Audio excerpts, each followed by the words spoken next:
Hi, Joseph Anthony here of tappingwithmusic.com with part 2 of a little mini-series on teaching 1st and 2nd grade. It really started to be, my intention was 2nd grade, but it really blurs so much that 1st and 2nd grade couple of years that I keep referring a lot to 1st grade, so I hope you don't mind. But this part will really mostly be about 2nd grade. And these are my ideas, as I said in the first video. These are not OSNA endorsed or the Waldorf School of Philadelphia's ideas. These are my Waldorf inspired ideas for what I've done in my 2nd grade classes as a Waldorf teacher. So the first video I talked about the goals of 2nd grade, which are to be comfortable, to help the students feel comfortable and to love being there. And that's really about it. Really. There are academic goals, which we'll get to in this video.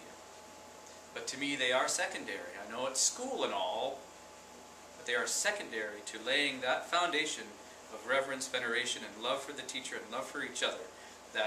And think about it, these kids are going to be together. If they're together for 8 years, that's a long time. And then they go to high school for another 4 years. And then they go to college for another 4 years. They're in school, their heinies are on chairs for a long time. And they really need to love learning. So I want to lay that foundation work in 1st and 2nd grade.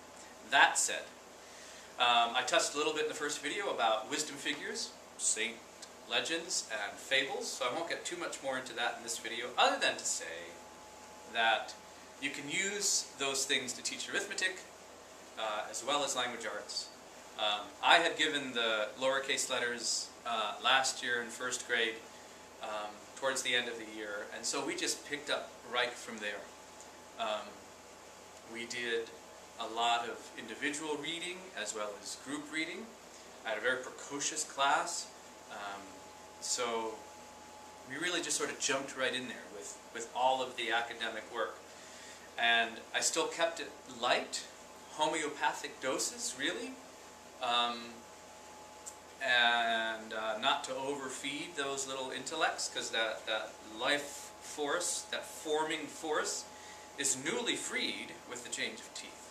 After it's working on the body and stuff, you know, it's now freed at around age 7. So we're working with that age, 7, 8 years old. That's a young etheric force.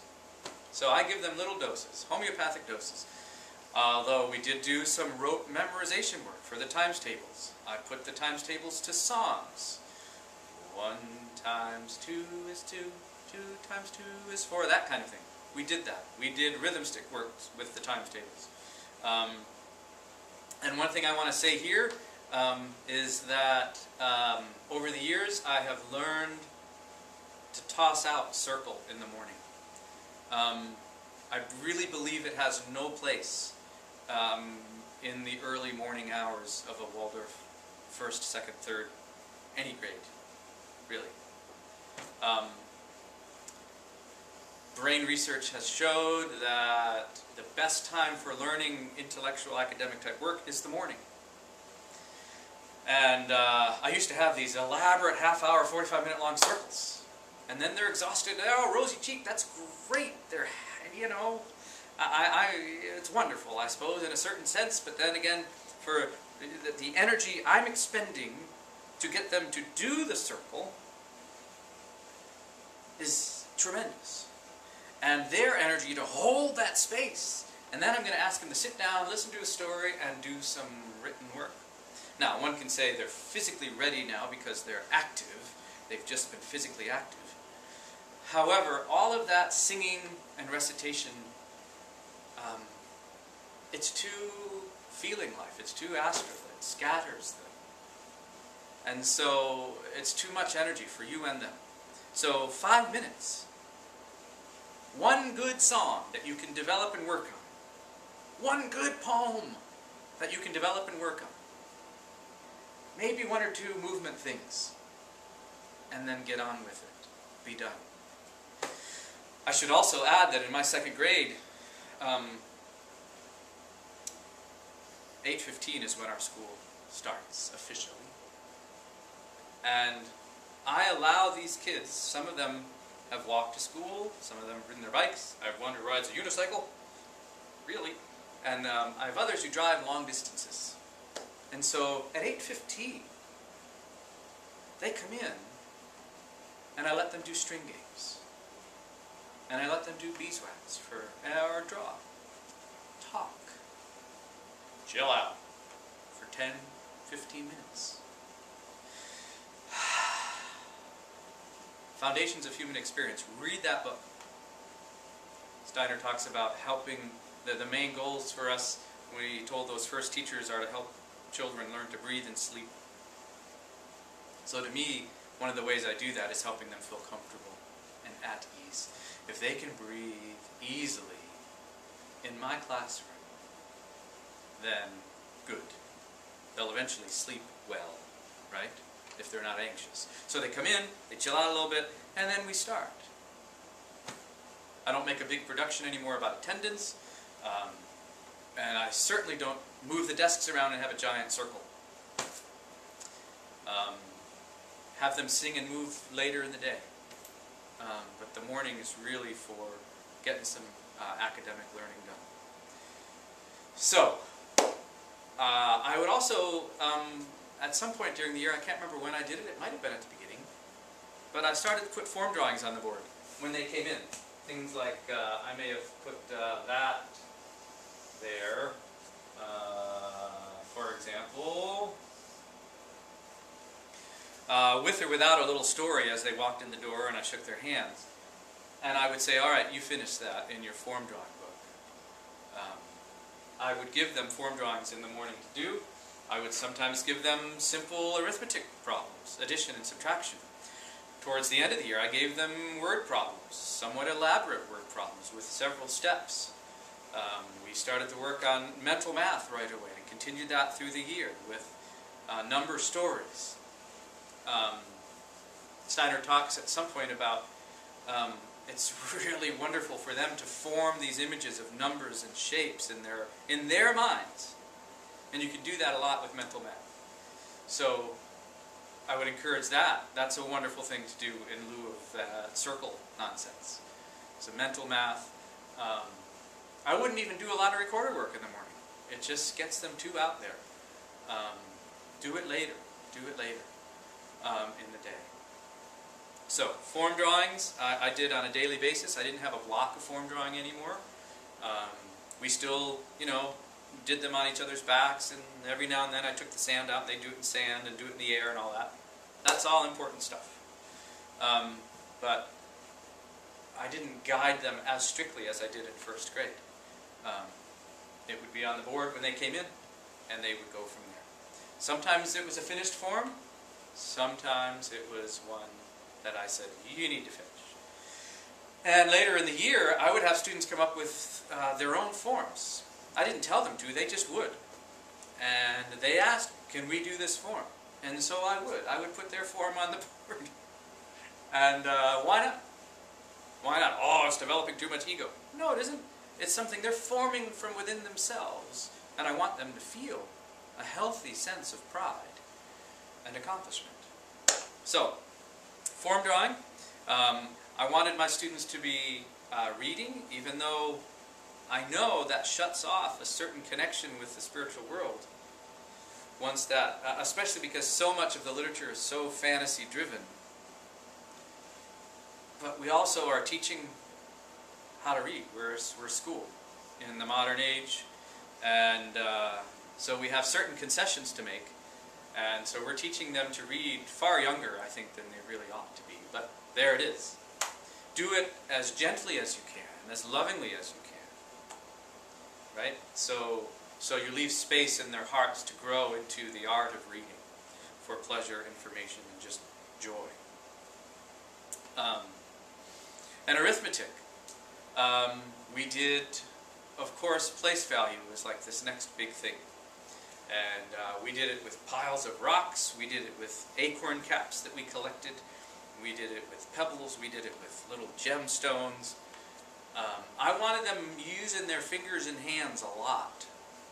And so what that meant was there wasn't every day we weren't writing and drawing in our morning lesson book. I know that may sound heretical. But I don't know if I mentioned it in this video, but or the last one about teaching second grade. But to me, the morning lesson books can become too much of a crutch for teachers. You know, I guess you need the breath, right, to have them just be doing something like that. So that I understand. But they can also form these concepts with their hands, with their bodies, and later, right? So if you have a day where they don't put anything down in their morning lesson book because they've played place value games with rocks and stones and things, okay, right? If they've done a drama about the wisdom figure lesson you've told, and they didn't get a whole lot done in their book, okay. It's okay with me. Part of language arts, as I'm learning them to read through writing and spell through writing, I would actually say to them, as the year went on, sometimes I'd give them something to copy. Like if I get a little piece of St. Francis or something, a little legend of St. Francis, a little piece of that story, I might give them a couple things to write and copy right in their book, so they have an example of beautiful language, proper, all that kind of thing. But another day, I may give them just one sentence. Another day, I may give them one sentence and then say, you make up the next sentence. I may give them the summary of a fable, a real short summary of a fable, and leave off the ending and say, you write the ending. Oh my goodness, but creative writing shouldn't happen until 7th grade. Which wonder and surprise. And let them write creatively in 2nd grade. It's fine. Really, it's fine. Sometimes I even said, make up your own ending. I even had them write their own fables. I even went so far as to imagine themselves as a wisdom figure, as a quote-unquote saint. What healing powers would you bring? What things will you overcome? And I had them write about that. Why not? If we're helping form good habits and conscience and the memory and these forces of veneration and reverence, beauty and authority, we want them to form these pictures within themselves, not just me giving them the pictures all the time. I don't think that's very helpful. Guide them, give them examples, but Steiner says they must form these pictures within themselves. So I let them express that through writing. And then I would have them come to my desk, which I called the spelling hospital, and I would literally, with me, standing next to them, we would edit and do things in a very gentle, loving, humorous way, guiding them through that process. So that may be what they got done in terms of the written sit-down work. And other children were making a border, other children were maybe sculpting something out of beeswax while that's going on. And that is a successful morning lesson in terms of the written work. I may have a couple of students come up. If we're drawing a picture, I may have them form a little Tableau image that we can copy. Instead of just me drawing an example, I'll say, all right, so you hold that for a second. Everyone got it? Yeah, that's it. So a little Tableau scene of a story. Let them act that out and then hold it. Be models as we draw. And they like doing that. It's a lot of fun. Also, 2nd grade. What else? I feel like I'm missing something. So we got form drawing, mostly symmetrical things, horizontal as well as vertical. I did some four-corner symmetry also. And also, I continued on with the vowels, expanding that, word families. I got in a little bit to the parts of speech. That's the other thing. Gently, because I really want to do that in 3rd, a lot more in 3rd. But in 2nd, I can give a little hint of that with what I call painting words, where the adjectives, doing words, the verbs, and naming words, the nouns. Just a little bit. Just a little bit, because I want them to learn to construct a sentence. I do. And so we would do that. The lion roared. perfect sentence. Okay, how can we make it more interesting and more imaginative and more vivid? Ah, the golden lion roared loudly, that kind of thing. I didn't say adverb or anything, it's still a picture, it's still a painting word, it describes something. Kept it light. Periods, capitals at the beginning of sentences. I did all that with light touches, homeopathic touches. I also, however, had students that really wanted workbooks. I had students in 2nd grade that wanted homework, and I gave it to them. Little bits here and there. I had students who just loved and wanted 30 addition problems. I gave it to them. Little bits here and there. I gave worksheets out to those that really wanted them. And so we did, in my class, we eventually got to borrowing in a very gentle way. We got to carrying in a gentle way. The times tables, we tried hard to hit all those again through rote memorization, through flashcards, through song. And as far as the academics, you know, that's really about it. Again, you're laying the foundations for future work. And the foundation being loving learning, loving you, loving being at school. One of the things I like to do before I taught a story like Jerome and the Lion is in 2nd grade I would say, raise your hand if you know something about lions. Oh my gosh, the hands shoot up. Raise your hand if you've ever seen a lion. And you know, it just gets them involved with what's about to happen. So this story takes place in Italy. Anyone ever been to Italy? Anyone know anything about Italy?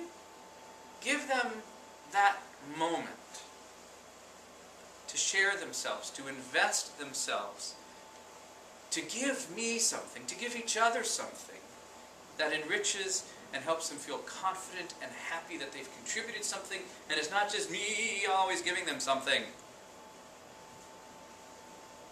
Sorry. So, I do that. As part of my review of a story, I do want that etheric memory to be worked upon the formative memory. So I want them to know things in chronological order. That's important. But I also may do a review of, oh my goodness, what was the scariest part of that story? What was the saddest part of that story? What was the funniest part of that story? What do you think so-and-so learned? What do you think, what could have happened that didn't?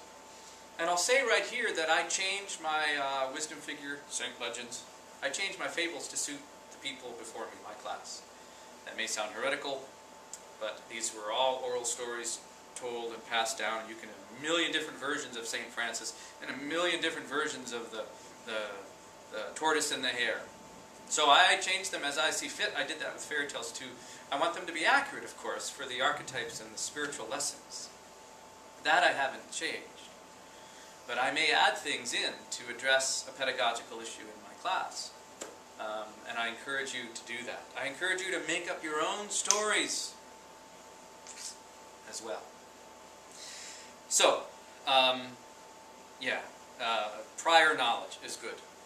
Also, the way you speak, the tone of your voice, how you speak is crucial. If we imagine this newly born life force, etheric force, born at around age 7, changed teeth, it's young, it's a baby, it's 1 year old or so, 1.5, first, 2nd grade. It's a newly born force. So treat it with great gentleness and reverence. So speak gently. I rarely raised my voice in 2nd grade.